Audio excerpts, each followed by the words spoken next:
Sejak 2 bulan yang lalu, wabah pandemi penyakit hewan ternak semakin meluas. Sebanyak ribuan hewan ternak milik warga terserang virus LSD, yaitu virus yang menyerang pada kulit dan sistem pencernaan pada hewan sapi dan kerbau yang dapat menimbulkan kematian. Karena tidak adanya pasar hewan membuat petugas kesehatan hewan kesulitan mengawasi keluar masuknya hewan ternak di Labuhan Batu Utara. Dan hal ini dipicu masih rendahnya SDM pemilik ternak dengan pola memelihara ternak dengan cara masih sangat tradisional. Salah satu penyebab hewan ternak rentan terserang penyakit menular. Salah seorang petugas kesehatan hewan, Mariono, menerangkan, sedikitnya dari 100 ekor calon hewan kurban sapi yang beliau periksa kesehatannya, sebanyak 90% terindikasi terserang virus LSD. Rata-rata 90% hewan calon kurban yang saya tangani itu terkena. Ya, kalau menurut hukum agama itu namanya syarat kurban itu kan harus hewan yang sehat, tidak sakit. Jadi itu pun tinggal keputusan Menteri Agama dan Majelis Ulama Indonesia. Kita menunggu itu sekarang ini.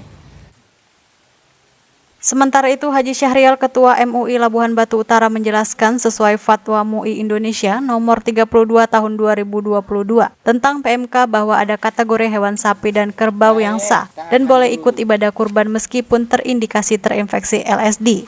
Dengan ketentuan yaitu benjolan pada kulit tidak pecah, berjalan tidak pincang, dan berat badan tidak turun pada hewan yang akan dikurbankan nantinya. Demi menjaga keamanan dan kesehatan, pihaknya menyarankan kepada umat muslim agar beralih memilih hewan kurban dari sapi menjadi kambing, yang saat ini tidak terserang PMK dan LSD. Jadi kalau virus yang melanda khususnya Kabupaten Labuhan Batu Utara tadi yang menyerang hewan, sehingga menyebabkan hewan tersebut sulit makan, bendol-bendolan yang tadi menyebabkan dia sulit untuk berjalan, maka sudah bisa kita pastikan hewan ini tidak bisa dijadikan sebagai hewan kurban pada pelaksanaan ibadah kurban Idul Adha nanti. Maka saran kami dari Majelis Ulama Indonesia Kabupaten Labuhan Batu Utara, yang pertama, bagi para peserta kurban atau panitia kurban yang akan mencari hewan kurban, ya pastikan hewan yang akan kita beli dari penjual itu pastikan terhindar dari penyakit yang menyebabkan hewan kurban itu tidak bisa memenuhi syarat.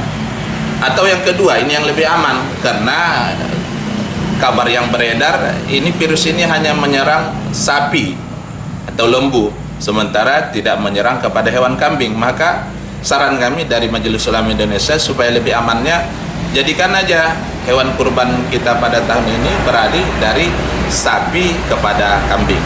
Itu saja mungkin tanggapan dari kami Majelis Ulama Indonesia Kabupaten Labuhan Batu Utara. Meskipun demikian, pihaknya mengimbau kepada umat muslim maupun panitia kurban pada saat membeli hewan kurban sesuai syariat fikih, yaitu cukup umurnya dan sehat.